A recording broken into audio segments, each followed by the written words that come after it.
Muy buenas tardes a todos y gracias por acompañarnos hoy. Es un placer presentarles a Pedro Maza Bazán, profesor técnico de Servicios a la Comunidad y director del equipo de atención temprana de la Consejería de Educación de la Comunidad de Madrid. Con una sólida formación en teología, filosofía y psicología y una impresionante carrera en el mundo de la enseñanza y el psicoanálisis, Pedro ha dedicado gran parte de su vida a comprender y ayudar a los demás. Ha completado estudios en teología, filosofía y psicología, además de varios posgrados y una especialización en psicoterapia psicoanalítica, y ha llevado su experiencia al ámbito educativo, donde ha trabajado los últimos 18 años evaluando y atendiendo a niños con dificultades en el distrito de Puente de Vallecas. Hoy, Pedro nos acompaña para hablarnos sobre psicoanálisis contemporáneo y materialismo, un tema en el que, además de compartir su conocimiento, abordará su experiencia personal y profesional. Sin más preámbulo, les doy la bienvenida a Pedro Maza Bazán. Gracias, Eka. Bueno, vamos a comenzar. Bueno, esto es un poco sonrojante y además me coloca que si os en la tesitura de acabar decepcionándoos. Pero bueno, ya, a la edad que tiene uno ya. Yo os quería presentar también muy brevemente a Eka, que es militante de Vanguardia Española, programadora de origen moldavo-ruso. Sí. Moldavo-ruso. Pero que lo interesante, porque hemos pensado que a raíz de la experiencia de la militancia que estuvo en Valencia, sería interesante que nos contara lo que ella ha vivido y a partir de ahí ir armando un poco la charla, conversación, porque estamos en familia, entonces tampoco me voy a poner yo aquí como un loco, como si estuviera hablando a 200 personas. Podemos hacer una cosa más familiar y yo os cuento lo que a mí me parece que el psicoanálisis nos puede iluminar de todo esto, ¿no? Entonces, yo creo que le voy a dejar la palabra a Eka, que nos hable de la experiencia, de lo que a ella le ha impresionado más, de lo que vio en Valencia, porque has conocido personas concretas y seguramente te han impactado.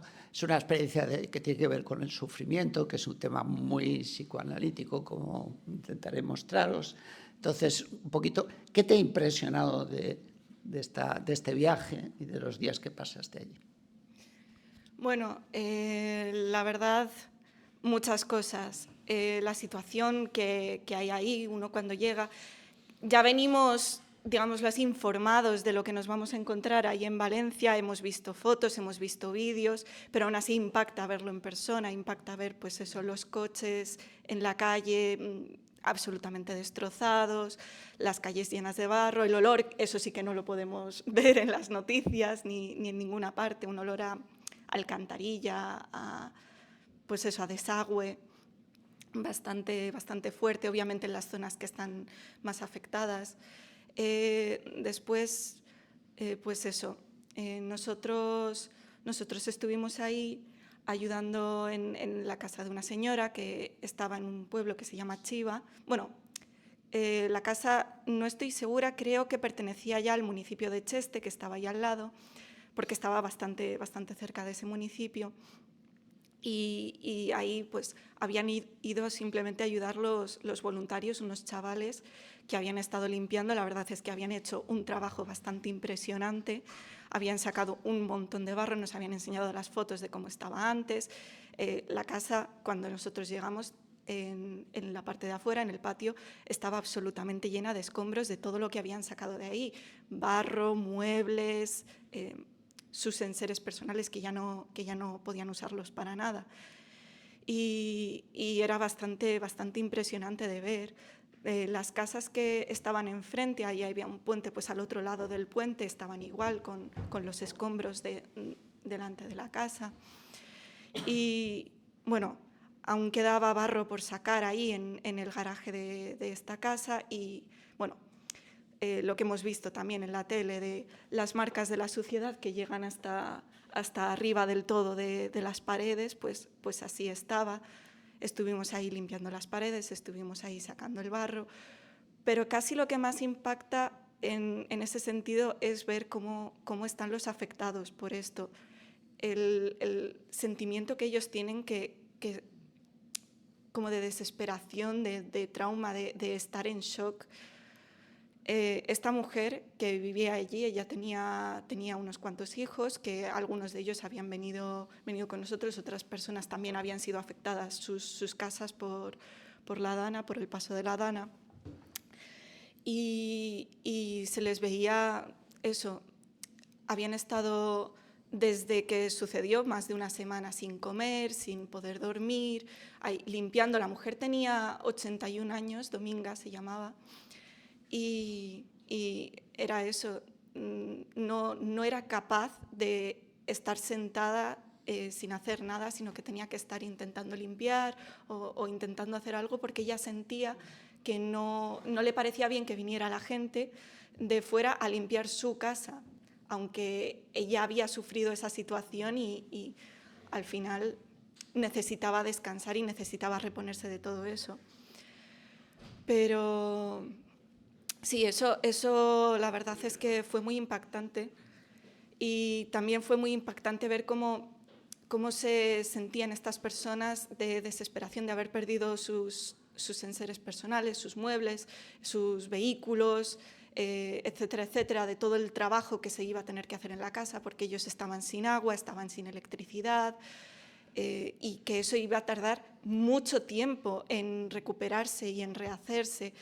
Esta mujer en concreto, pues a cada rato le daban, digámoslo así, se ponía a llorar porque se ponía a pensar en todo esto, y se ponía a pensar también sobre todo en las personas que habían perdido ahí la vida, que también nos habían hablado de casos, unos vecinos de enfrente, y claro, pues al final es algo bastante difícil para ellos de procesar, y también para nosotros ver todo esto,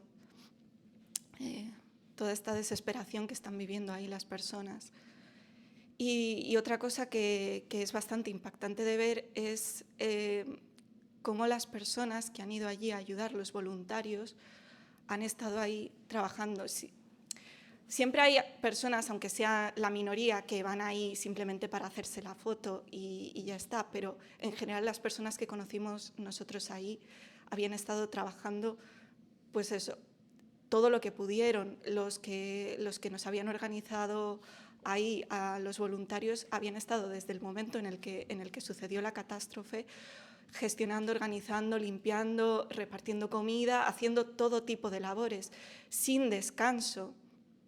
Y esto es una cosa que yo por lo menos no voy a olvidar en la vida, el ver a estas personas que habían estado ahí y que habían dedicado todos sus esfuerzos a ayudar a los demás. Y bueno, tampoco quiero quitarle mucho más tiempo a Pedro, pero sí, esto fue un poco la experiencia que viví yo allí. Si quieres, bueno, ya esto lo retomamos. Yo voy a explicar 4 cositas y volvemos sobre la experiencia de Valencia. Mira, la formación mía dentro del psicoanálisis conecta, claro, esto, y tampoco nos interesa hacer una historia del psicoanálisis ni de las distintas orientaciones dentro del psicoanálisis, no tiene mucho sentido, pero bueno, yo me formé en Barcelona, donde predominaba en la Vidal y Barraquer una orientación que era cliniana. Melanie Klein fue, por ejemplo, como Lacan, una de las seguidoras importantes de Freud, ¿no? Yo me interesé por el psicoanálisis a raíz del trabajo con adolescentes, y entonces comencé un máster que me dejaron hacer a pesar de que no tenía en aquel momento la titulación de psicología. Entonces, yo lo que os quisiera contar son cosas dentro de todo esto que a mí me han impresionado y que me han ayudado a lo largo de los años. Yo trabajo en algo que de alguna manera no está tan separado de lo que nos acaba de contar Eka, que es el tema del sufrimiento humano, porque nosotros trabajamos con niños afectados, con síndromes, con niños con trastornos del espectro autista, con discapacidades en general graves. Lo que quiere decir que te encuentras con unos papás que están muy doloridos, porque claro, uno aspira a tener un hijo hermoso o una hija hermosa, de acuerdo a veces incluso a unos parámetros culturales. Y claro, estos niños son como el peor de los temores hecho realidad. Entonces, yo os podría contar, no voy a entrar en esto, pues muchas secuencias con familias realmente, a veces incluso desoladas o arrasadas vitalmente por niños que son muy, muy difíciles de manejar, muy difíciles de manejar. Entonces, es trabajar con el sufrimiento de la gente, y lo mismo que pasa cuando en una riada la casa, el coche y todos los recuerdos personales desaparecen y realmente le dejan a uno en una situación de desolación, pues como si una pisonadora hubiera pasado por encima de ti. Entonces, yo quiero centrarme en esto para intentar mostraros algunas herramientas teóricas que nos da el psicoanálisis, por lo menos el psicoanálisis con el que yo he trabajado para comprender todo esto. Cuando yo leía y estudiaba autores como, no solo Freud, evidentemente está siempre por detrás, sin ninguna duda, Melanie Klein, Bion, Meltzer, Sterbeek, Winnicott, que era un autor que nosotros leíamos mucho y que yo no sé si ahora alguien lo lee o alguien lo conoce pero Winnicott es el autor. A mí Winnicott me parece de una gran hermosura. Era un médico inglés que elaboró una teoría, es decir, una teoría compleja y amplia, pero uno de los aspectos se ha hecho posteriormente muy famoso, sin que la gente sepa que está vinculado con Winnicott, que es el de los ositos de peluche. La teoría del objeto transicional lo llamaba él, ¿no? Como el osito peluche es una realidad que pertenece a un mundo intermedio que ni es la realidad ni es la pura fantasía, sino que es el lugar en el que la realidad y la fantasía se encuentran y construyen un símbolo. Y entonces el osito de peluche es el símbolo de la mamá. La mamá no la puedo retener, pero sí tengo el osito que es y no es la mamá. Es y no es la mamá. Y ese juego sutil que está muy presente en el psicoanálisis winnicottiano nos permite entender en qué espacio vivimos los humanos, que siempre es en un espacio intermedio. Es decir, nosotros vemos el arte, hablamos un lenguaje y todos esos son objetos transicionales, son objetos de un espacio intermedio que es y no es la realidad, que simboliza la realidad y nos permite de esta manera atraparla y manejarla, pero no es la cosa misma. Entonces, fijaos, a partir de ahí Winnicott construye toda una psicopatología donde uno puede caer en lo real y está loco.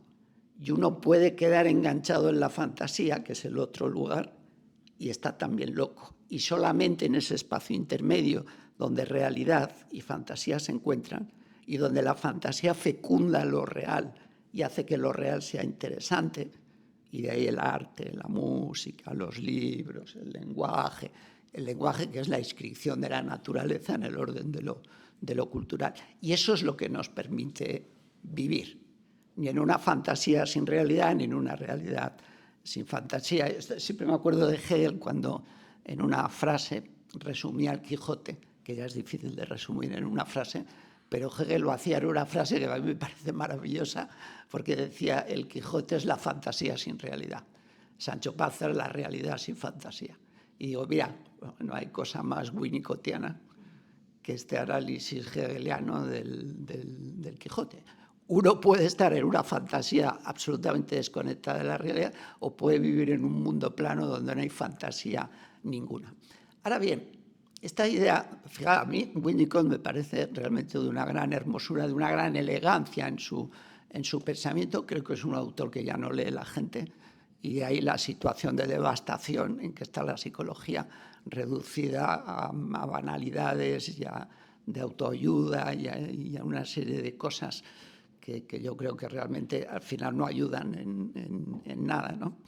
Pero esta fantasía que te permite hacer que la realidad se vuelva interesante que además es una idea muy nietzscheana, pero bueno, por no desviarme, porque fijaos que Nietzsche tiene una frase, Nietzsche tenía momentos poéticos, sublimes, también tenía momentos terribles, pero tiene momentos de gran poesía, cuando dice, por ejemplo, el sentido de la vida es recolectar los momentos bellos hasta formar una cuenta de collar, donde has ido engarzando cada uno de esos bellos momentos. O en otra frase dice, feliz es el que se mete en cada instante como una madre en sus hijos, con la misma pasión.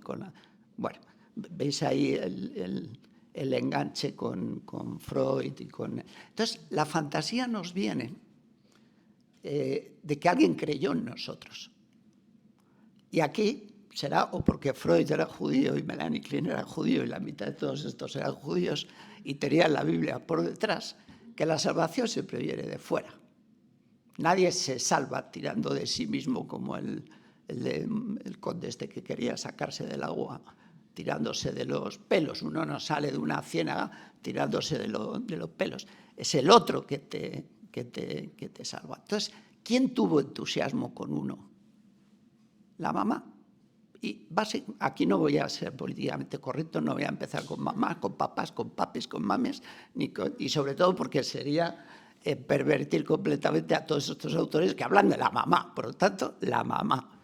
La mamá, yo que trabajo con niños pequeños sé la importancia que tiene este personaje que es la mamá, que es de donde el niño salió después de 9 meses gestándose el cuerpo de la madre. Y en el fondo hay una cosa freudiana ahí donde él viene a decir, a todos nos gustaría haber borrado el hecho de haber nacido y regresar al vientre de la madre, ¿no?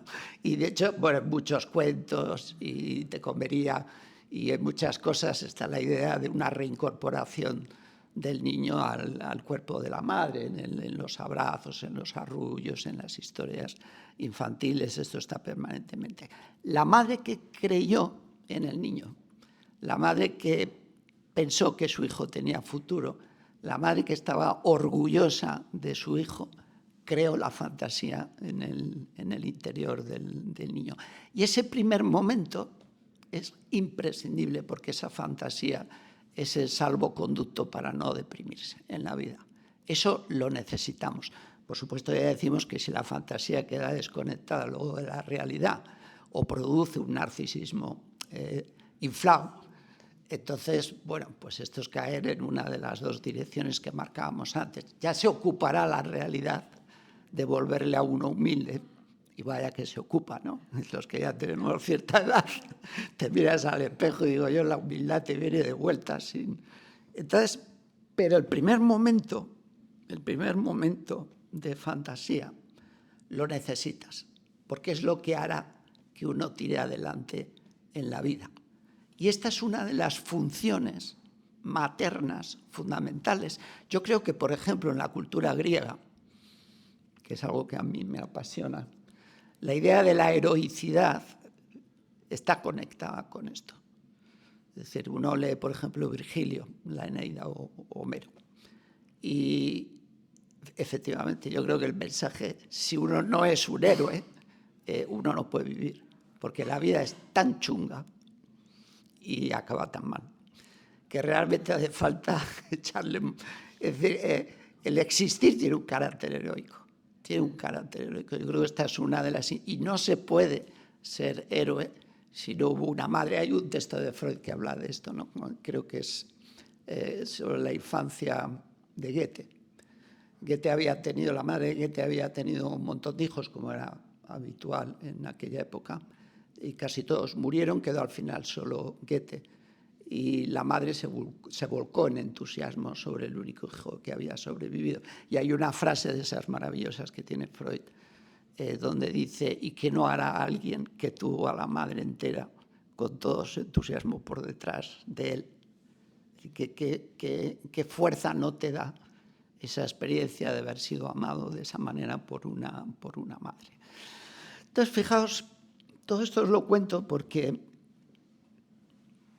yo creo que es Bion sobre todo, pero también luego Meltzer, habla de 4 funciones que hacen que uno sea una madre. Esto está bien para la teoría de género porque no importa que uno tenga barba o sea peludo, pero si esas 4 funciones las realizas, las llevas a cabo, en realidad estás funcionando como una madre, ¿no? Y una es esta, la capacidad de crear entusiasmo en el otro, es decir, el creer y el confiar en el otro. Que, por cierto, yo en esto soy un defensor de Lutero, porque creo que se malinterpreta a Lutero cuando la justificación por la fe se la plantea como que por creer en Dios te salvas. Lo digo con conocimiento de causa por mi propia formación, pero Lutero, cuando habla de fe, no se refiere a eso. Pero bueno, esto no se varía. La fe luterana es la fe agustiniana y es la fe de San Pablo, que es una fe cargada emocionalmente, cordialmente, es una fe cordial, es una mística de la acogida del amor incondicional de Dios, que efectivamente esa mística es previa a toda ética, es decir, a las obras, y que efectivamente produce una modificación en el sujeto que se valida en las obras. Entonces, eso es lo que yo siempre entendí por justicia, es lo que entiende la Iglesia Católica, que acabó dándole la razón a Lutero. Pero, Juan Carlos. Bueno, entonces, esta es la primera pata de la maternidad, de lo que es ser una madre. El creer y llenar por ello de ilusión al niño, al bebé, y ese desarrollo en la fantasía lo tenemos en Winnicott, que si alguna vez pues, os animáis a leerlo vais a descubrir cosas realmente interesantes sobre ello. Hay una segunda pata que viene muy a cuento de lo que nos ha contado Ekaterina, que es lo que Bion llamaba la contención de la angustia. El caso es que la contención de la angustia es algo que todos hacemos, a veces sin saber que lo hacemos, pero permanentemente está presente en las relaciones humanas. Por ejemplo, a mí, desde jovencito, siempre me sorprendía que viene alguien a contarte un problema. Entonces tú le escuchas y el otro te da la gracia, te dice gracias, y uno dice, pero solo escuché, no hice nada más. Y el otro se sintió aliviado, simplemente porque hubo una escucha. La idea de contención la tenéis en Winnicott, en Bion, porque yo lo he contado alguna vez. Bion tenía unos contenedores, es que viene literalmente en la puerta de casa y veía como la gente echaba la basura en los contenedores, pasaba luego el camión o quien fuera que pasase en aquella época, a los años 50, y se llevaba la basura. Y como toda la gente muy inteligente, Bion era un médico, se había dedicado también a las matemáticas, estuvo trabajando en la Primera Guerra Mundial, en la Segunda, y trabajó mucho en el tema de los traumas de la guerra y todo esto. Bueno, ¿qué vio Bion o qué se le ocurrió a raíz de algo como esto?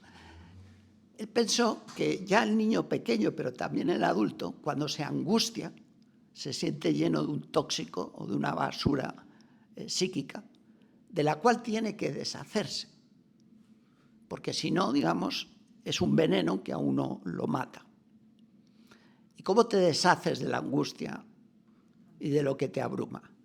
Contándolo, es decir, depositándolo en el otro, que hace la función de un continente, un depósito, que acoge aquello. Claro, esto es lo difícil de las relaciones humanas, porque muchas veces nos abruma a la gente con sus problemas y uno piensa, con los líos que yo tengo, porque tengo que escuchar los líos del otro. Pero justamente la capacidad de contención exige que a pesar de mis propios problemas, es más, y gracias a mis propios problemas, yo pueda entender los problemas del otro y pueda ofrecerme a la otra persona como un basurero, como un continente psíquico donde el otro pueda depositar aquello que lo envenena, aquello que no puede metabolizar la otra persona, que es la manera como hablaba Bion, no puede metabolizar. Entonces, esto el bebé lo hace, porque el bebé llora. El llanto es una comunicación de la angustia. Aquí hay otra idea de Winnicott que es muy bonita, porque dice, la madre suficientemente buena no la madre buena, que no existe, sino la suficientemente buena, es aquella que sobrevive una y mil veces al llanto de su hijo y a la agresión de su hijo. Entonces, cuando la madre sobrevive al llanto del niño, le está devolviendo al niño un mensaje, un metamensaje, que es, mira, ves que yo puedo vivir con tu angustia, ves que no me descompongo. A lo mejor tú con el paso del tiempo aprenderás también a vivir con tus propias dificultades. Y aquí se produce, poco a poco, cuando estas experiencias se van multiplicando en la vivencia del niño, una, diríamos en psicoanálisis, una introyección o una identificación con la figura de la madre, que Klein llamaba aquí la madre buena, porque va a haber una madre mala también. ¿Sabes? La madre buena se introyecta como un continente interno en el que depositar nuestras dificultades. Y esto quiere decir que ahora tú eres tu propia mamá. Y ya no necesitas por fuera de una mamá que esté haciendo esa función, excepto que te vayan muy mal las cosas, como que llegue una gota fría y se te lleve por dentro. Y entonces por ahí tienen que aparecer figuras con función de contención, es decir, maternas, que puedan ayudar al otro a metabolizar sus dificultades, a convertirlas en algo que no les envenene el psiquismo. Por supuesto, este tema se podría desarrollar muchísimo, yo voy a hablar hasta donde pueda, pero no puedo, porque ya veremos que luego es muy importante, lo intentaré apuntar, distinguir los tipos de angustia, porque no es lo mismo una que las cualidades que tiene la angustia. Porque cada cualidad de angustia genera una cualidad de vivencia en el sujeto y a su vez eso requiere de un tratamiento distinto por la persona que hace la función de contención. Pero en la medida en que escuchamos al otro, lo contenemos, en este sentido bioniano del término. Ahora yo os invito a que penséis cuánta gente escucha de verdad. Yo creo que poca. Es muy difícil escuchar gente o entrar en contacto con gente que de verdad sabe escuchar. ¿Por qué? Por la misma razón que cuando un enfermo terminal entra en los últimos momentos, pues de ahí desaparece todo Dios. El primero que desaparece es el oncólogo, que ya no le vuelves a ver más el pellejo. Luego la enfermera y al final se queda el que hace la cama, que no puede escapar, y la gente huye de la muerte o huye de la angustia, huye de las dificultades. ¿Y cómo huimos de las dificultades? Pues hay una manera estupenda que además aparentemente nos deja bien parados, que es dando consejos. ¿Tú quieres cortocircuitar el contacto con la angustia del otro? Dale un consejo. Y así dejas de tener que escuchar. Ya no hacer función de contención. O ponte maníaco, quiere decir, niega la dificultad y dile al otro que después de todo no pasa nada. Vale, no pasa nada, esto nos pasa a todos. Ya verás cómo lo superas con un par de cervecillas y tal. O, por ejemplo, la Navidad, que para mí son las fiestas maníacas por definición. O sea, pasa un año más, que para ciertas personas como yo es muy duro. Un año más. Ya no está papá, ya no está la mamá. Te sientas con la familia en la mesa y tú eres el mayor de todos. Y ya los que están ahí son tus sobrinas que van a tener hijos, te van a convertir en tío abuelo y tal. Y de la vieja vasca, que uno recuerda de hace 30 años, no queda nadie. Por si tenías alguna duda de lo que te espera por delante, ¿no? Es decir, realmente sería... Pero si a eso le ponemos champán, un poco de cava, muchas luces, muchas compras y mucha publicidad, pues consigues que la gente desconecte de la experiencia trágica del paso del tiempo y de las pérdidas. Y esto es una estructuración o una forma maníaca, Melanie Klein lo llamaba las defensas maníacas, con las cuales perdemos el contacto con la angustia y con las dificultades de la vida y las dificultades que tiene el otro. Dar consejos es una parte de la defensa maníaca, que en lo profundo es una negación de que haya algún problema. Lo veis, por ejemplo, en los muñecos de los tebeos, donde se matan, se golpean y nadie resulta dañado. como las guerras de ahora, ¿no? Que te salen avioncitos disparando. No se ve un muerto por ningún lado. De la Dana, de la gotita fría, no hemos visto un muerto por ningún lado. Entonces, eso te lo tapan y parece cualquier otra cosa. Entonces, fijaos, es difícil la contención de la angustia porque exige cierta calidad humana. Yo con las maestras, es un tema que lo hemos hablado muchas veces, que hemos hecho formación, y yo les digo, mira, es que esto no se aprende en magisterio, no se aprende en la facultad, es algo que depende de la calidad humana de cada cual. Hay gente que es cariñosa y hay gente que no lo es. Y hay gente que es tierna y hay gente que de tierna no tiene nada, que es como un zapato duro. Quizá yo creo que parte de esto se aprende si uno pasa por la experiencia de una terapia de orientación psicoanalítica, porque si pasas por una conductista no, porque te pondrán a hacer deberes con una hoja por delante y no vas a aprender nada, pero cuando a ti te escuchan, tú aprendes a escuchar. Nuevamente, la salvación viene siempre de fuera. Entonces, si la madre fue capaz de hacer contención, por supuesto que no lo fue el 100% del tiempo. Por eso habla Winnicott de madre suficientemente buena,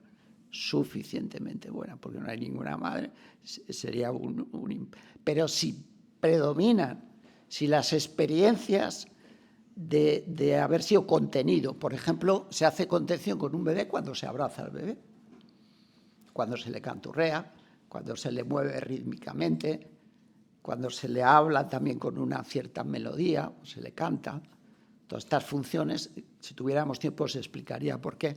Son funciones que tienen que ver con la contención. Entonces, nuevamente, el niño internaliza, se identifica, no solo con una capacidad de ilusionarse, sino también con una capacidad de contener el dolor, de tranquilizarse. Y fijaos, si no es importante en la vida de uno aprender a tranquilizarse. Si no, estamos vendidos, ¿no? Habría que recurrir a lo que la gente recurre, que es a la botella, a la droga, a cualquier, como una manera de perder el contacto con la mierda de sentimientos.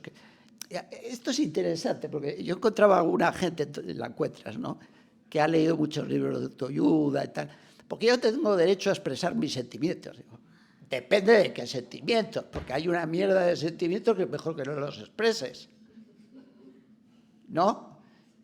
Y, en fin, ¿sabes por qué? Porque hay un componente agresivo en todos nosotros. En ese sentido, el psicoanálisis no tiene nada de rusoniano.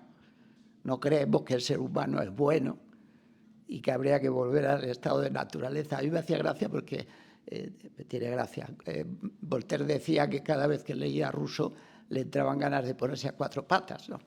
La idea esa de que volver a lo natural. Entonces decía, pues a lo natural vuelve tú. Porque yo, no, decir que todo progreso en la cultura es para mal, ¿no? Es para crear desigualdades, injusticia. Y esto ha tenido unas consecuencias en el pensamiento de izquierdas que todavía están por desentrañar.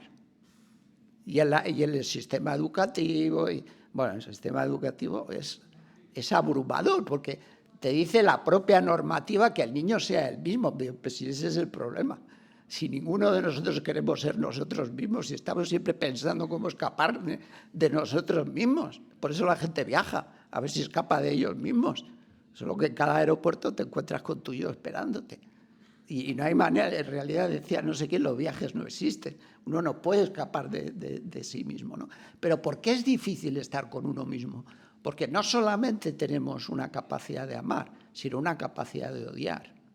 Y según lo que nos pasa en la vida, esa capacidad de odiar incrementa su poder sobre nuestro psiquismo y lo llena de basura psíquica.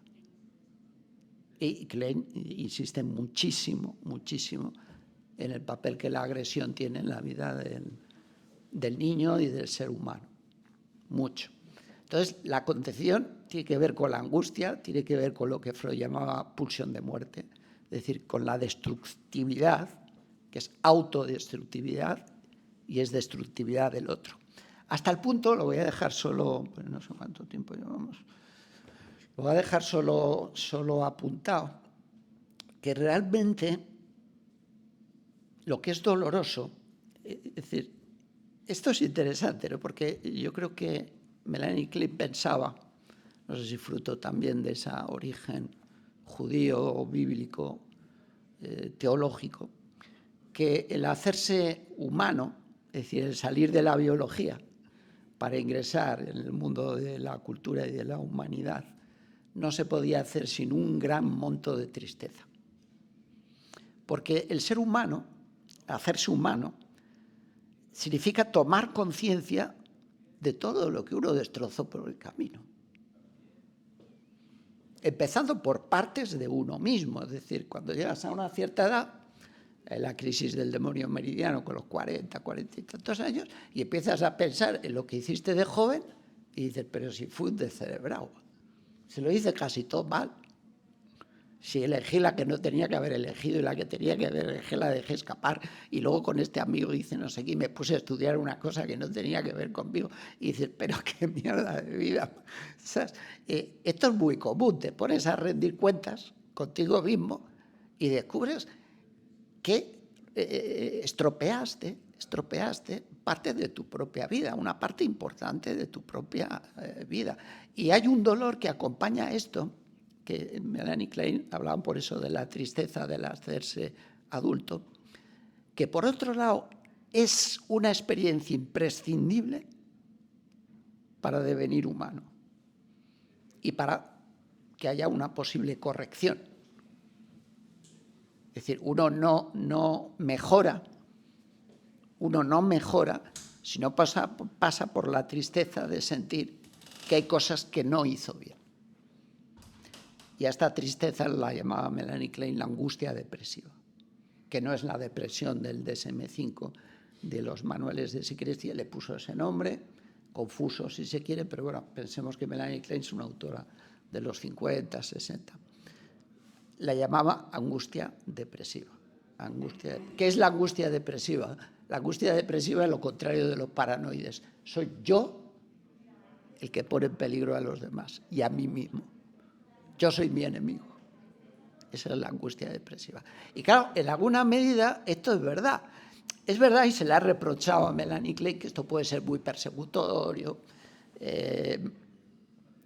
Habría mucho que decir que no puedo extenderme en detalles, pero la experiencia mía personal, luego os dejo hablar a ver cómo lo veis vosotros, es que esto es verdad. Esto es verdad. Más o menos vivido de formas distintas. Y que esto es lo que hace que haya autores y obras de literatura y de música y de pintura donde este tema es central. Es decir, esto es una constante en la literatura universal, esta experiencia de lo que se perdió, de los duelos que uno tuvo que hacer, incluso con partes de la propia existencia, de la propia vida. En cambio, para el paranoide, que es el segundo tipo de angustia de la que habla Melanie Klein, la tristeza no existe, porque hay peligro, pero es el peligro en el que me pone el otro a mí y del que me tengo que defender.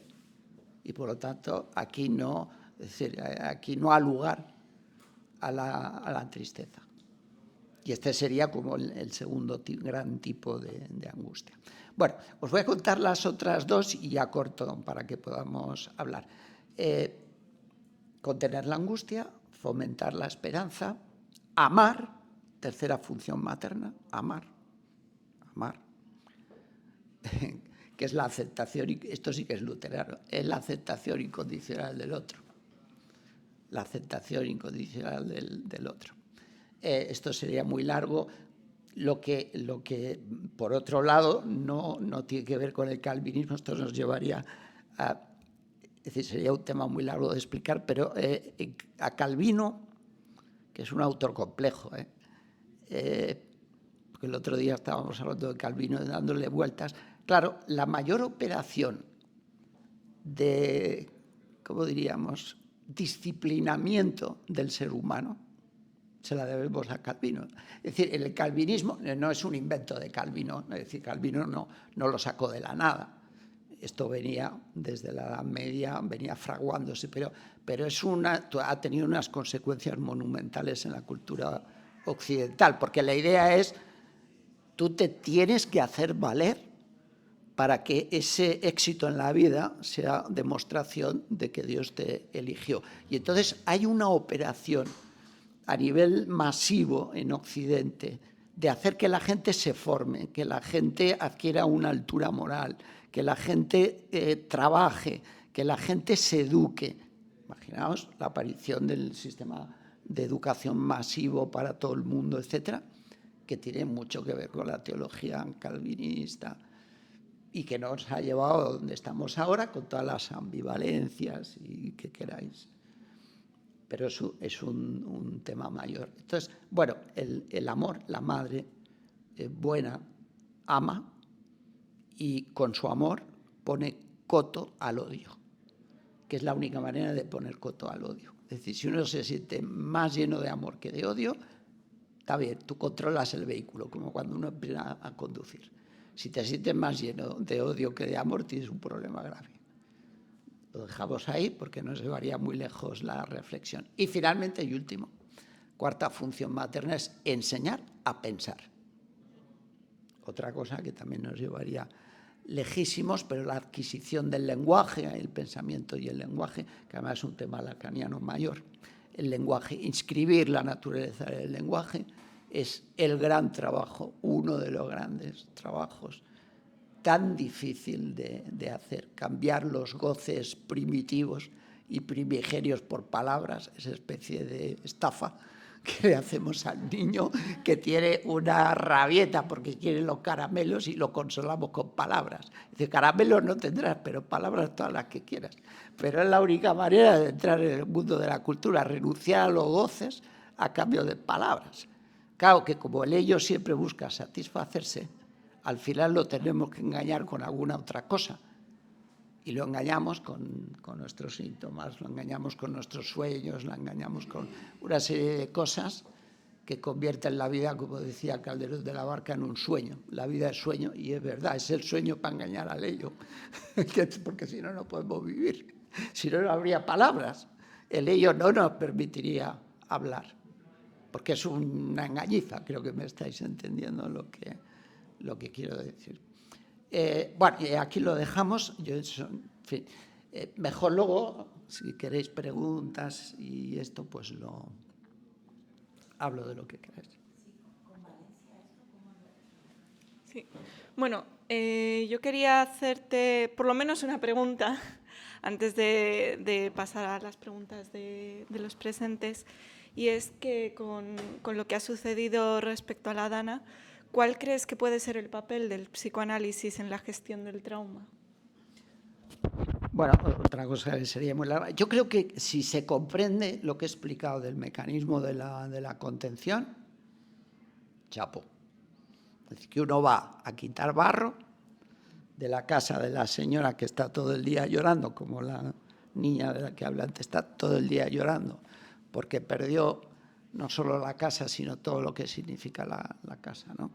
Y quedó arruinada esa señora. La ruina de la casa es la ruina de la propia señora.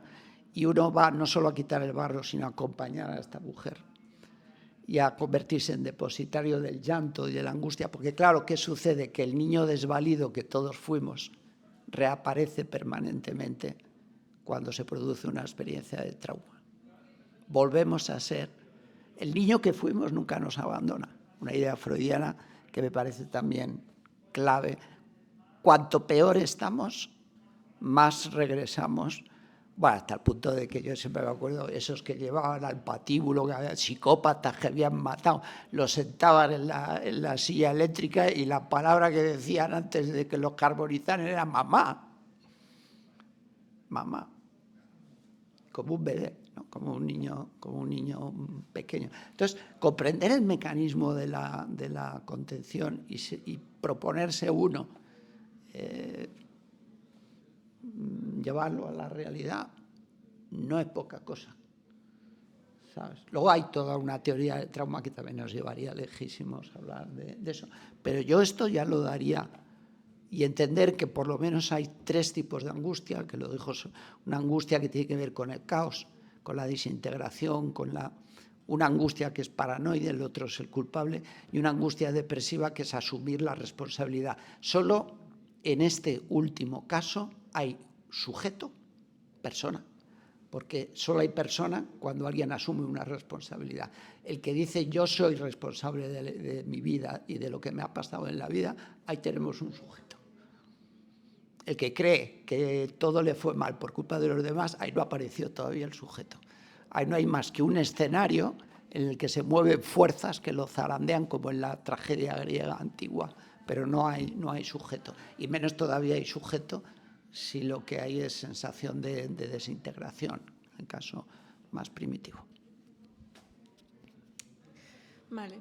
Quería preguntarte también, ¿cómo crees que ha influido el psicoanálisis en tu vida? Una pregunta un poco más personal. Pues mucho, ¿no? Ya lo veis.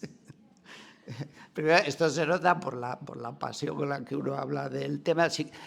Yo siempre lo digo, a los que estamos aquí, una experiencia de mi vida que no cambiaría nunca es haber pasado por una terapia. Pero en España no hay cultura de esto, porque pasar por una terapia es que estás loco, sí, como que estuvieras loco. Me parece un error. Es decir, claro, de esta manera no hay profundidad en la psique del español medio, siento decirlo. Es decir, claro, lo que te da profundidad es estar en contacto con tus propias meteduras de pata y asumirlas responsables, y con tus dificultades y con tus angustias. Eso es lo que le hace a uno profundo. Si no hay un jijiji, jajaja, y tú escuchas las conversaciones en las terrazas de los bares y son de una banalidad que tira de espalda.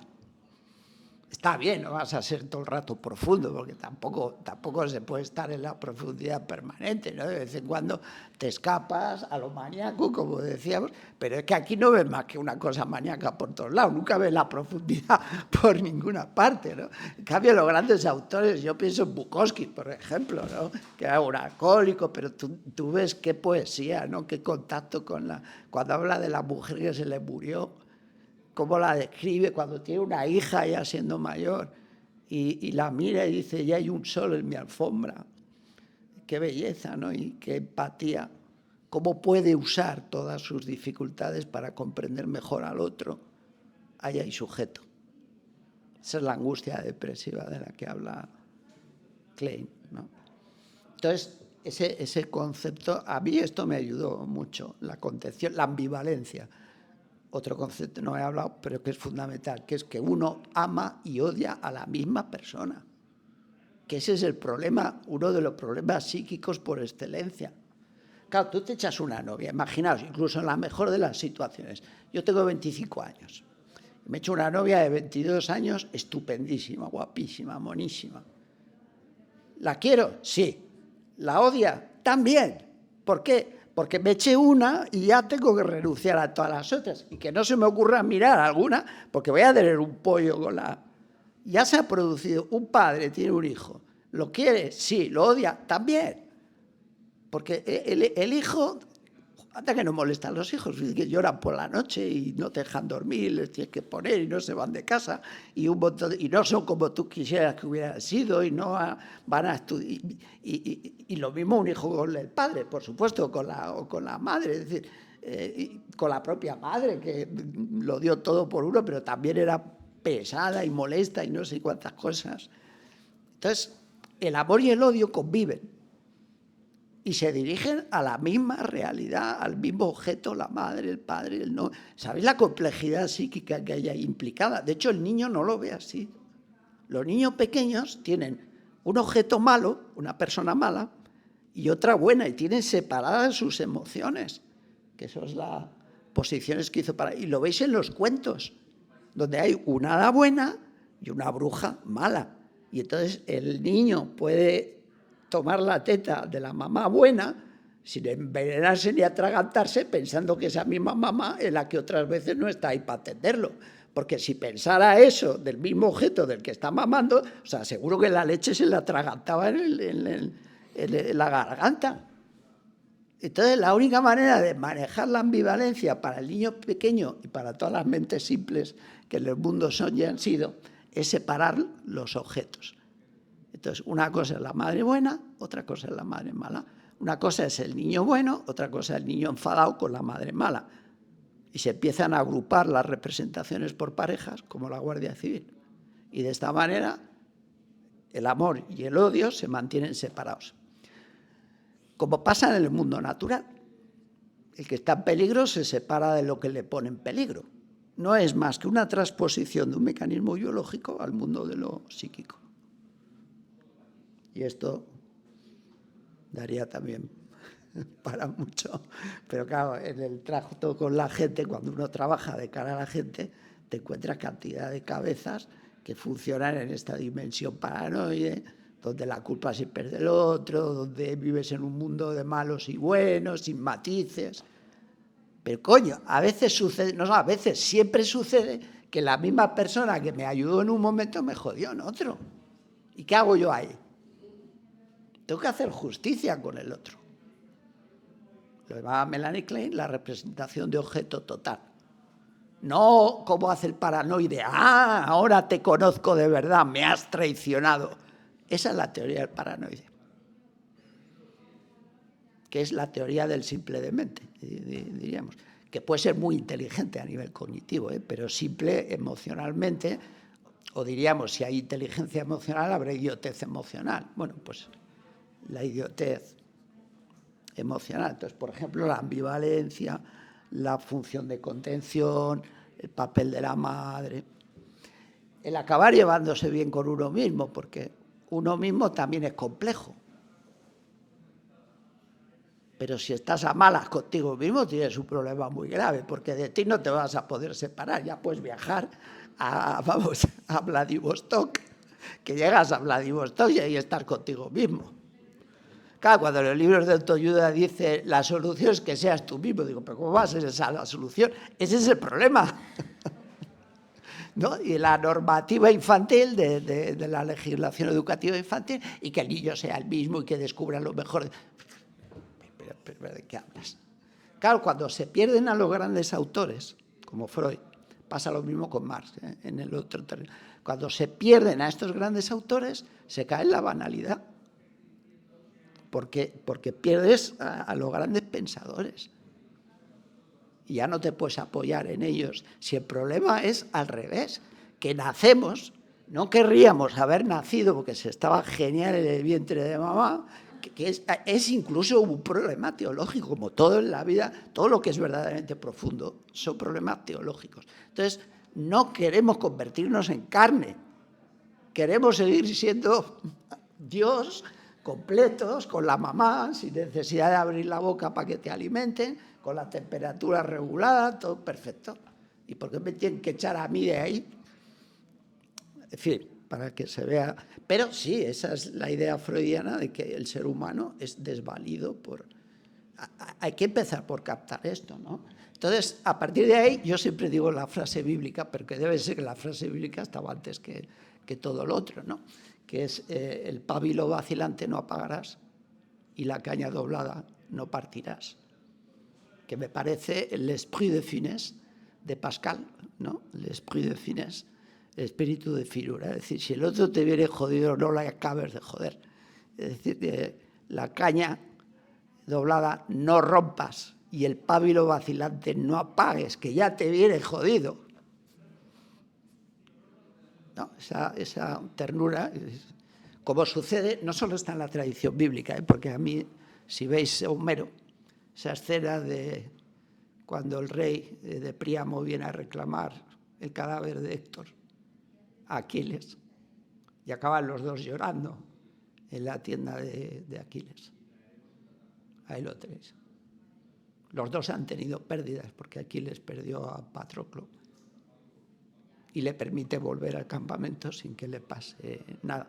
Eso es un momento de una ternura enorme, ¿no? Igual que cuando en la Odisea pregunta a Ulises, ¿y cómo sabré que me ha llegado el momento de morir? Y ahí hay un texto de Homero que es sublime, sublime, porque le dice, irás tierra adentro con un remo en el hombro. Te encontrarás con alguien que te dirá, ¿a dónde vas con ese azadón? Y dice, ahí quédate, porque te llegó el momento. Es decir, tú ya perdiste tu mundo, ya estás fuera de...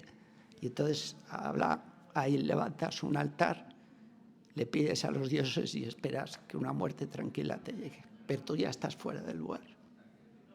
El Ulises que ha vivido siempre en el mar, ¿no? En el mar, y que está en un mundo que ya no es el suyo. O sea que esto lo encuentras en la literatura un poquito por todas partes. Pero bueno, así, sin... Bueno, tenía apuntado una pregunta más, pero yo creo que igual pasamos ya a las preguntas del público, si alguien quiere hacer alguna pregunta. Vale, te paso el micro. ¿Cómo se usa? Simplemente déjalo a una distancia cercana, tampoco tiene que ser mucho. Yo quería preguntarte, Pedro, ¿qué piensas de las corrientes, de las ramas de psicología que actualmente dicen que el psicoanálisis es una pseudociencia y que apuestan más por la psicología por la psicología clínica, creo que se llama? Ya. Pero bueno, yo quería... Ya la echaba de menos. Digo, qué raro que no me pregunten esto. Bueno, a mí me la refafinfla a esta altura de mi vida. Te lo digo, me da igual. Es decir, porque yo tengo la validación de mi propia existencia. Que digan que el psicoanálisis no es ciencia. ¿Y qué es ciencia? Si ninguna cosa que tenemos ahora es ciencia. Cualquier teoría científica actual dentro de X años se va a demostrar falsa. Nada es ciencia. Es que, claro... A ver, yo he estudiado filosofía, teníamos 2 asignaturas de filosofía de la ciencia, teníamos epistemología, hay autores que no creen que ni siquiera exista, ni siquiera la física sea ciencia. Entonces, a mí lo que me importa es una validación. Es decir, pongamos que ese problema no existe, que es mucho poner, es mucho poner. Yo en mi práctica uso el conductismo y el cognitivismo. Por ejemplo, evidentemente con niños con problemas de autismo no uso el psicoanálisis, ni se me ocurre. Y me conozco de pe a pa el conductismo y el cognitivismo. Y por supuesto todas las corrientes humanistas que estaban de moda en los años 80, 90, el Carl Rogers, toda esta gente de la psicología positivista. Yo estudié en la UNED, que era todo cognitivismo puro. El cognitivismo ya le parecía una fantasmagoría, porque claro, entrar en la cabeza humana ya era entrar en la caja negra científica, pero vamos a ver, si ver un átomo también es ver una fantasmagoría, si la observación crea el objeto observado, si esto te lo dice la teoría cuántica y cualquier... Es decir, obviamente que cuando hablamos de la mente humana estamos en el terreno de la hermenéutica. Es decir, no vas a intentar pensar que cuando Freud habla del ello es que se ha encontrado un pedrusco en el camino y le parece que eso se puede. Es una teoría hermenéutica que te ayuda a entender, o a lo mejor no, lo que pasa. Yo creo que sí ayuda a entender, porque el tema del ello, pongamos por caso que es lo más controvertido, es el problema de la cultura. El niño nace y no habla. Eso significa infante. En latín, infante es el que no habla. Infandum. Infando es, por eso se dice, no se puede nombrar, infandum est, dice Virgilio. Bueno, el niño no habla y tiene que empezar a hablar. Y tienes que transponer la sexualidad y la naturaleza al mundo del lenguaje. Y ese es el problema del ello. Un problema que no resolvemos nunca en la vida, nunca, porque nuestras pulsiones siguen estando ahí. Y uno quiere a la mujer, pero quiere a 20 mujeres guapas que hay alrededor, y haces el conflicto freudiano metido por todos lados, y uno tiene envidia y tiene celos, y le gustaría darle una patada en el trasero al que te cae mal. Y todo ese mundo pulsional no se deja inscribir en el mundo del lenguaje. Eso es el ello. Y luego, ese es un problema, que es un problema. Yo os invitaría a que leyerais El malestar en la cultura, que es un texto soberbio de Freud, que se lee muy bien. Pensad que Freud fue premio Goethe, es decir, recibió el Cervantes de la lengua alemana. Entonces sospechad por ahí que tonto no podía ser el personaje, coño. Entonces, leed El malestar en la cultura, donde habla de esto, lo hace con gran claridad. El texto lo podéis descargar por internet en cualquier lado. Pero luego está el tema ese es el ello. Pero ¿cuál es el tema del superyo? Uno va a decir, pero el superyo es que no solamente tenemos pulsiones que no renuncian nunca a su satisfacción. Y menudo problema es ese. Ni con 80 años. No puedo hablar por más claridad porque si no, lo haría. Y luego está el superyo, que quiere decir, tenemos pulsiones que no renuncian, pero es que tenemos deberes morales entre comillas, que no sabemos que tenemos.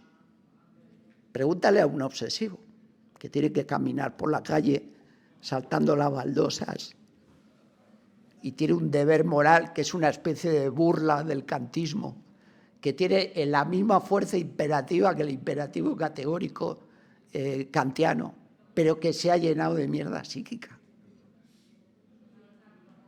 Y ese es un tema porque anda que no perdemos la vida en mandatos absurdos cuya raíz y origen está en nuestra infancia, en las manías que tenían nuestros padres, nuestras madres, en lo que escuchamos alrededor, en lo que nos decían en el colegio. ¿Por qué? Por el problema que decía yo al principio, porque como tenemos que engañar al ello, como tenemos que engañar al mundo pulsional para poder tener lenguaje, porque tenemos que darle una satisfacción, que parezca una satisfacción, aunque no lo sea, lo que hacemos es que estamos atrapando a los objetos que amamos, pero que perdemos, y nos estamos identificando, y esta es la idea de la identificación melancólica en Duelo y Melancolía, que es un descubrimiento genial, genial. Es decir, tú pierdes a la madre. ¿Cómo puedes sobrevivir a eso? Yo que todos los días lo veo porque estoy con los niños de 0 a 2 años. ¿Cómo sobrevive alguien a la pérdida de la madre? Identificándose con ella. Y de repente empiezas a hacer cosas que también hacía tu madre. Claro, la mamá no se perdió, sino que se incorporó como un rasgo del carácter. ¿Eso como la primera psicosis, por ejemplo? Por ejemplo.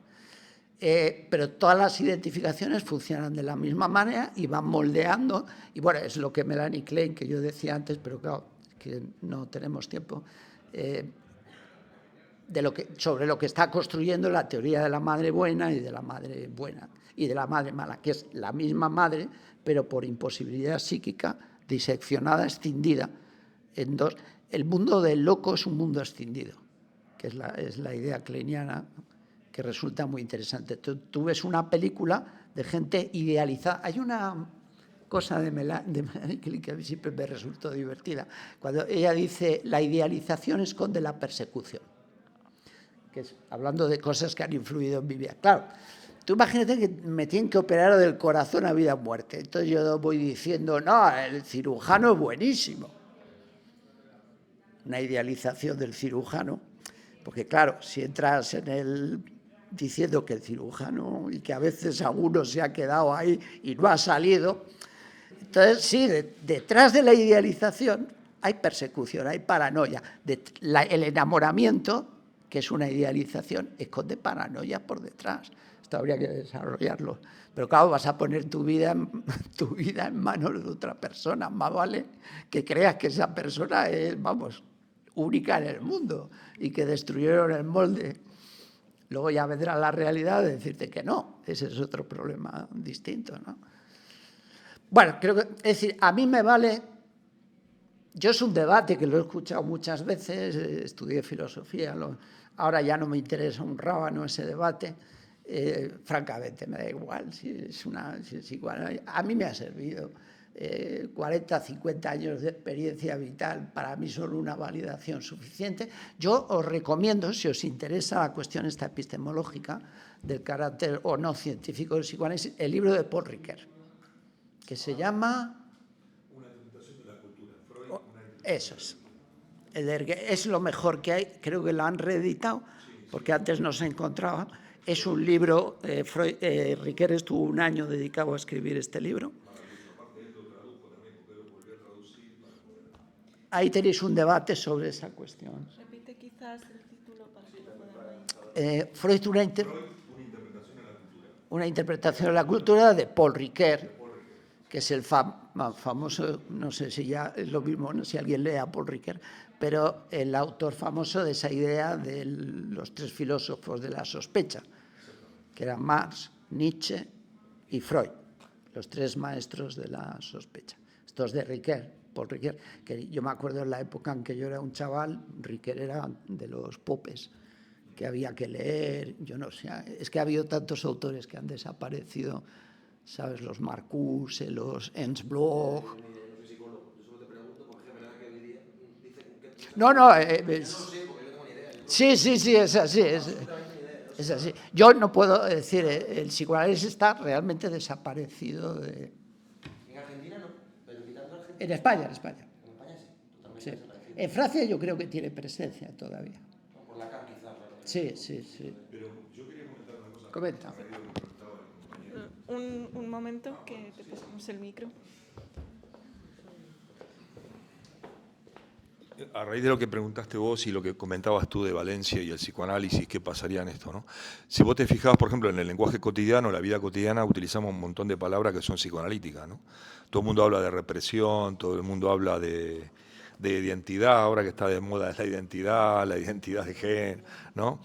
Se hablan de un montón de palabras cotidianas, de resistencia, no te reprimas, tú tienes que ser tu yo, toda esta cosa. O sea que está el lenguaje psicoanalítico, está muy presente. Esto pasa como con otras teorías, ¿no? Cuando más se la combate, están más vivas, ¿no? O sea, es como el comunismo, que no existe, pero existe por todos los que dicen que ya no existe. Entonces, como que está más presente que nunca. El ejemplo de Valencia, para entender un poco de qué puede hacer el psicoanálisis, en realidad el psicoanálisis, como muy bien dijo Pedro, es más que una teoría terapéutica, es algo más, es una interpretación de la cultura, ¿no? El malestar de la cultura, el libro de Freud y el libro que comenta Pedro, el de la interpretación que hace Freud, ¿no? Podríamos entender el fenómeno de Valencia, estas 4 virtudes o funciones de la mamá, de la madre, ¿no? Del amor, la contención, la escucha y tal, pensarla en el Estado. ¿Qué es lo que hace el Estado? El Estado tiene que hacer esas funciones, que son 4, son las mismas, exactamente las mismas que la que dijo Pedro respecto de la mamá. Pero el Estado no cumple ninguna de esas funciones. Por eso Lenin también fue un personaje también muy cuestionado, ¿no? Pues él puso el lugar de dónde tiene que estar el Estado, qué lugar ocupa el Estado, ¿no? Entonces el Estado, uno ve la televisión, tú que has estado allá, lo has visto, ¿no? Donde uno culpa al otro, ¿no? El presidente, el de la Comunidad de Valencia, el de la Comunidad de Valencia, los bomberos a no sé quién, se ponen todos histéricos y ninguno responde a la función para la cual están ahí cobrando un salario tremendo, ¿no? Entonces, el psicoanálisis no puede hacer demasiado por una persona que haya perdido sus recuerdos, su casa. El coche no, porque el coche se lo va a dar el seguro, pero las fotos, la casa, la vida, el trabajo, los muertos, ¿no? Eso no se lo va a recuperar el psicoanálisis, ¿no? Pero sí puede ayudar a entender, ¿no? Cómo funciona el Estado. Porque si hay uno de los motivos por los cuales el psicoanálisis ha sido acorralado, ¿no? Ha sido acorralado por eso. El psicoanálisis murió cuando entraron a Austria los nazis, ¿no? Ahí se acabó todo porque ahí se desparramaron por todos lados. En Estados Unidos llegó un psicoanálisis, digamos que ellos se lo han incorporado y han hecho otra cosa, que ya no es psicoanálisis. En Francia, bueno, los lacanianos, tú lo sabes bien, que han hecho también han hecho cosas muy raras, y Argentina no voy a hablar de Argentina. Pero quiero decir que está muy vigente, porque el psicoanálisis es más que una teoría terapéutica. No es que uno va al psicoanalista para que me curen, quiero ser feliz. No. Para eso ya está la psicología y la autoestima y todo eso, ¿no? El psicoanálisis está para algo más, para entender el mundo, para entender esa mujer que tuviste, Dominga, que perdió la casa, que ahora tiene 82 años y es, como muy bien dijo el compañero, como fuera una niña ahora otra vez, ¿no? Perdió otra vez todo, tiene que volver y ya se está muriendo, porque ¿qué le queda de vida, ¿no? Entonces el psicoanálisis es más que una terapia, es eso, ayuda a entender, a comprender el mundo, a pesar de que es todo catastrófico, o puede llegar a serlo, ¿no? Entonces es así. Y en las universidades, aquí en España, en Occidente, en Rusia, en un montón de lugares, ha sido, no me sale la palabra, proscrito, ¿no? Claro, exactamente. De la misma manera que han sido todas las teorías socialistas, que han sido muy importantes. No solamente el marxismo, otras muchas, que también han sido como, ¿no? Y todo porque hay un interés. Hoy día prevalece la técnica psicológica del yo. la autoestima que decía Pedro. Tú vas a hacer lo que tú quieres. Si tú quieres ser un hombre, serás un hombre. Si quieres ser mujer, serás mujer. Y si quieres ser no sé qué, serás lo que tú quieras. No te preocupes. El capital te va a permitir hacer lo que tú quieras, ¿no? Y el psicoanálisis te dice, bueno, mira, no es así. Hay límites, ¿no? Hay cosas que no haces porque no quieres y tú mismo te las jodes. Como bien contaste vos. Esa parte, esa angustia depresiva, dice la puta, si soy yo el que me estoy jodiendo más la vida. Pero hay otra parte que sí puedo hacer. Pero la sociedad capitalista te dice, no, tú puedes hacer lo que tú quieras. ¿Quieres 5 coches, 7 coches? ¿Quieres construirte un chalet a orilla de un río que va a desbordarse en cualquier momento y te va a quedar sin casa? Pues te lo construyes. Porque en Valencia se han construido casas en lugares donde se sabía que hizo eso, que no se puede. Ahí vendría muy bien esa cosa lacaniana. Un segundo. De lo imaginario. Es decir, claro, me venía a la mente esta cosa lacaniana que a mí me parece muy interesante de lo real, lo imaginario y lo simbólico. Que de una manera muy sencilla y, en fin, con algo de injusticia, pero imaginaos que a mí se me ocurre al lado del cementerio de ahí donde yo vivo, en Carabanchel, digo, voy a abrir una tienda de flores, ¿no? Porque como seguro que me compré y tal. Entonces la monto, hago todo el esfuerzo y tal, y al cabo de unos meses me ha arruinado. Claro, uno funcionó a nivel de lo imaginario, que le decía Lacan, a un nivel loco. Lo imaginario es como que el mundo está ahí para mí. Pero no tuve en cuenta, eso es lo simbólico, no pude pensar que tiendas de flores ya hay un montón ahí. Y entonces apareció lo real, que lo real en Lacan siempre es el trauma, por cierto. Es porque lo real tiene algo que se resiste a la comprensión y al traslado a lo lingüístico. Lo real en Lacan es siempre algo terrorífico, algo indomable, algo que uno no acaba de poder domesticar. La muerte, por ejemplo. ¿Quién puede domesticar eso? Si es la gran derrota del ser humano por definición. Te pongas como te pongas, todo lo chulo que te queda. Una riada. La naturaleza, que ahora los ecologistas lo presentan como si fuera el símbolo de la bondad, y la naturaleza está llena de cosas desgraciadas. Sí, te voy a contar de bichos, de bacterias, de riadas, de tronadas, que en la naturaleza parece que está pensando cómo llevársenos por delante en cualquier momento. Es decir, eso es lo real en Lacan. Entonces, esa idea lacaniana de que si uno no pudo moverse en lo simbólico, al final la realidad vuelve como lo real, como lo traumático. Claro, si uno construyó las casas en los barrancos, si uno no avisó, si uno no preparó, si no invirtió el dinero, ahora tienes que pagar todavía más dinero. Claro, todos son despropósitos que funcionan al nivel de lo loco, de lo imaginario. Porque lo imaginario, en Lacan como en todo el psicoanálisis, es que uno, como un bebé glotón, sigue pensando que el mundo está ahí para ti. Es decir, que el mundo es mamá que te da la teta. Tú solo tienes que abrir la boca y la teta se mete ahí y te da el alimento y no tienes que hacer ningún esfuerzo frente a la idea winnicottiana. Winnicott tiene un texto muy bonito sobre eso que dice: la madre buena es la que pone el pecho en la boca del niño cuando el niño puede imaginar que él inventó ese pecho. Hay una finura ahí pero luego va a venir el desencanto. Ese es el momento del encantamiento, pero luego vendrá el desencanto, que ya es la introducción del padre, una serie de cosas, ¿no? Pero mira, ahí efectivamente la riada como trauma es que no se pudieron pensar muchísimas cosas. Y nos pasa en la vida. Cuando no podemos pensar algo, viene el trauma. El trauma nos acecha. ¿Te refieres a que nadie se imaginaba que iba a pasar esto, ¿no? Y por eso no se tomaba... No, sí, imagina, pero se ha pasado desde la Edad Media. Aquí tenemos registros. Lo imaginario es que no se pudo pensar. Lo imaginario es la fantasía, es la locura. Sí, es creer que... Yo lo veo porque, y para mí es muy triste, paseo por General Ricardos y veo cantidad de negocios que se abren que al cabo de unos meses están cerrados. Y digo, se ha arruinado los que... Eso es lo imaginario. Pero tú te crees que se puede abrir un negocio, ¿de qué vive la gente en España? Si no alcanza para final de mes. ¿Cómo te van a comprar vinos, esas tiendas de vinos? ¿Cómo te van a comprar? Pero si la gente no tiene dinero. No es que, es decir, es que eso lo tienes que pensar. O si tienes una crisis en los años, en tus 40 y dices, voy a dejar el trabajo. Pero un momento, que esto es España. ¿Cómo que vas a dejar el trabajo? Te vas a quedar en la calle. ¿Qué te has creído que es esto? Entonces, es de lo imaginario a lo simbólico. Que no pudiste introducir lo simbólico, no te preocupes que la realidad te está esperando.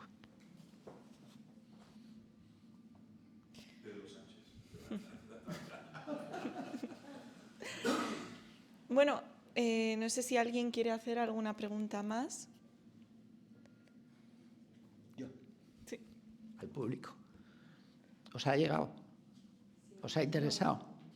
¿Os parece que este obsoleto, denigrado a científico y psicoanálisis todavía tiene algo que decir? Yo... Sí, también te digo una cosa. No te sientas, pero si lo piensa todo el mundo. No, yo no lo pienso. Sí, Pero que sí. en sociología luego bien que nos enseñaban la teoría del yo, el ego, el super yo y el ello. Eso bien que lo enseñaban. Muy bien, muy bien. Eso lo enseñan. Muy bien. Pero a veces tengo la impresión de que hay otro tipo de corrientes, el coaching, por ejemplo, que lo que viven es de desvalijar al viejo psicoanálisis. Sí, que también es una pseudociencia. Si psicoanálisis lo es, pues eso también lo es. Claro. Esa es la cosa. En fin, pues espero que os haya sido útil. Gracias, Eka. Muchísimas gracias a ti. Y bueno, un fuerte aplauso para Pedro.